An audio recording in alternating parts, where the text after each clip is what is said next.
बड़ा सुंदर भाव भगवान से प्रकट किया है। हम भाव को श्रवण करें तो ज़्यादा अच्छा है, अर्थ तो बहुत विस्तार है, समय का अभाव है। गोपियाँ पहले श्लोक में भगवान से कहते हैं ब्रज धाम की प्रशंसा करती हुई कि ब्रज की तो महिमा पहले से ही थी, क्योंकि ये धरा ब्रह्मा जी की भूमि में नहीं आती है। वृंदावन धाम साक्षात भगवान गोलोक धाम से लेकर आए हैं, अर्थात 84 कोस जो ब्रज भूमि है वो भगवान के गोलोक धाम से आई है। ये गर्ग संहिता के आधार पर आपको बता रहे हैं। तो गोपियां कहती हैं ब्रज धाम की महिमा तो पहले से ही थी, किंतु जब आपने अवतार लिया तो इसकी महिमा और भी बढ़ गई। इतना सुंदर वैकुंठ धाम है, वो इंदिरा अर्थात लक्ष्मी आपकी पत्नी छोड़कर इस धरा धाम पर आ गई। अगर ये वृंदावन वैकुंठ से सुंदर ना होता तो लक्ष्मी वैकुंठ धाम छोड़कर क्यों आती। पहले श्लोक में ये भाव प्रस्तुत किया है। दूसरे श्लोक में कह रही है कि हम अशुल्क दास हैं। संसार में शुल्क दास होते हैं, लेकिन हम शुल्क दास नहीं हैं। अर्थात जो भगवान से कुछ मांगते हैं वो शुल्क दास हुए, और जो भगवान से कुछ नहीं मांगते हैं वो अशुल्क दास हुए। दो गोपियां भगवान से कहती हैं कि मुझे धरती का राज्य नहीं चाहिए, हमें वैकुंठ नहीं चाहिए, स्वर्ग नहीं चाहिए, कुछ नहीं चाहिए। क्या चाहिए? बस आप चाहिए। ये हृदय किस काम का है? वो हृदय, गोपियां कह रही हैं मानो कि वो हृदय किस काम का है जिसमें आपकी मूरत न हो। वो आंख किस काम की है जिसमें आपकी सूरत न हो। वो जीवन किस काम का है जिसमें आपका साथ न हो। और प्यारे, वो साथ भी किस काम का है जब तक एक मुलाकात न हो। ये भाव प्रस्तुत कर रही हैं कि मैंने आपसे आपको मांगा और संसार की कोई वस्तु नहीं मांगी, और आप इतने निष्ठुर हो कि आपने अपने आप को भी मुझे नहीं दिया। हमने परिवार को छोड़ा, पति को छोड़ा, बच्चों को छोड़ा, और आपने मुझे छोड़ दिया। क्या आप मुझे मारना चाहते हो? तीसरे श्लोक में कह रही हैं भाव के आधार पे कि अगर आप मुझे मारना चाहते तो आपने कालिया नाग से क्यों बचाया? अगर आप मारना चाहते तो इतने बार ब्रज पे आक्रमण किया गया कंस के द्वारा, हर बार आपने हमारी रक्षा की, तो आप हमारी रक्षा क्यों करते? इसका अर्थ है कि आप हमें मारना नहीं चाहते हो। लेकिन प्यारे, ध्यान रखिएगा, शस्त्र से जो कटता है, जो जख्म शरीर पर होता है वो भर जाता है मरहम से, दवा से। जो आपकी बिरह से वार हुआ है हमारे हृदय पर, जो जख्म हुआ है हमारे हृदय पर, उसे भरने के लिए इस संसार में कोई मरहम नहीं बनी, कोई दवा नहीं बनी है। और ये जख्म ऐसा है कि अगर आप नहीं मिले, आपके प्रेम का है, आपसे प्रीत का है, अगर आप नहीं मिले, आपका दर्शन नहीं हुआ, तो ये जख्म हमको मार देगा। अगर आप मारना ही चाहते तो आपने हमें जीवन क्यों दिया? चौथे श्लोक में कह रही हैं, आपको क्या लगता है कि आपको प्रेम हमने नंद का छोरा जान के किया है? नहीं नहीं, ना खल गोपिका नंदनो भवान अखिल देह नाम अंतरात्मवृत। संसार में चींटी से लेके हाथी तक, छोटे से बड़े जितने जीव हैं, उन सब में आपका निवास है। और ये बात कुंती मैया ने भी कही, नमस्ते पुरुषम त्वाद्यम ईश्वरम प्रकृते परम अलक्ष्यम सर्वभूतानाम अंतर्बहिरवस्थितम। कि आप मनुष्य के बाहर भी हो और भीतर भी हो, लेकिन माया के पर्दे से खुद को ढके हो। हमारी ब्रज में बड़ी सुंदर एक पंक्ति बोलते हैं, घूंघट के पट खोल तो पिए मिलेंगे। ये जो पर्दा है ना हम सबकी आंखों के सामने, संसार हमको सत्य लगता है, तो यही घूंघट है, यही माया है। जब ये माया हटेगी, हमको संसार असत्य लगने लगेगा और संसार बनाने वाला सत्य लगने लगेगा, उस दिन उसका दर्शन होगा। गोपियां ये कह रही हैं कि हम जानते हैं कि आप अखिल कोटि ब्रह्मांड के नायक हो। आपने ब्रह्मा जी के कहने पर शत्रुओं का विनाश करने के लिए, धर्म की स्थापना करने के लिए, संत समाज की रक्षा करने के लिए, भक्तों की रक्षा करने के लिए, भक्तों को दर्शन देने के लिए अवतार लिया है, ये हम जानते हैं। और 8वें श्लोक में गोपियों ने बड़ा सुंदर भाव प्रस्तुत किया है। वो 9वें श्लोक में कहते हैं कि तब कथामृतम तप्त जीवनम, कि प्यारे जो आपकी कथा है वो मनुष्य को मरने नहीं देती। अगर मैंने आपकी गीता का ज्ञान न सुना होता, आपकी मधुर वाणी को न सुना होता, आपके वचनों को न सुना होता, तो शायद आज हम मर जाते। वो आपका ज्ञान, आपके गुणों का जो ज्ञान हमें मिला है, वो हमें मरने नहीं दे रहा है। क्यों? कि वो तो कलमशों को धोकर, तपे हुए जीवन को शांत कर शीतलता प्रदान करता है।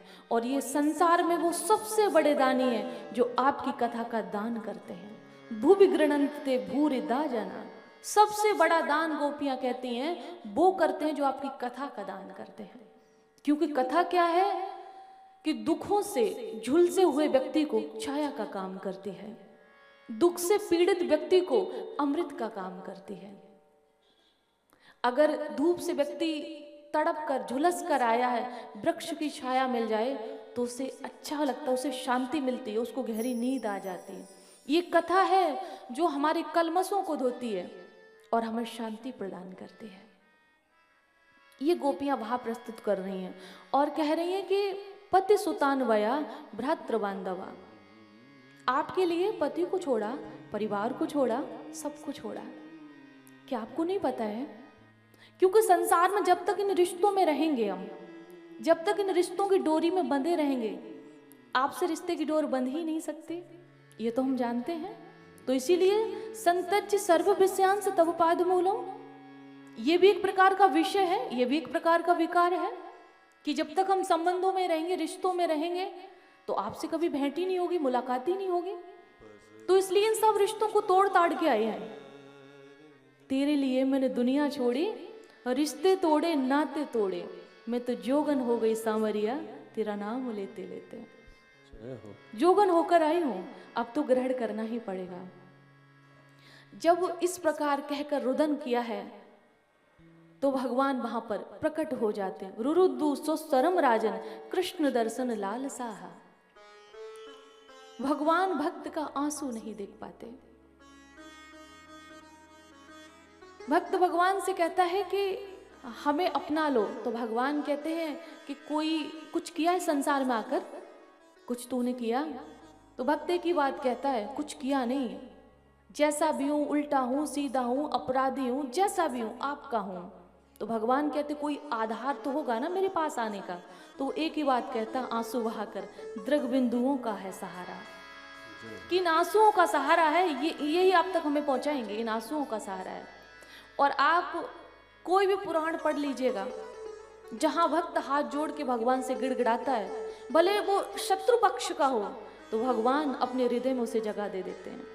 कल मैंने निवेदन किया था, जो भक्त आए होंगे उनको पता है कि जब विभीषण आए भगवान के पास, भगवान ने कहा कहो लंकेश सब कुशल तो है ना।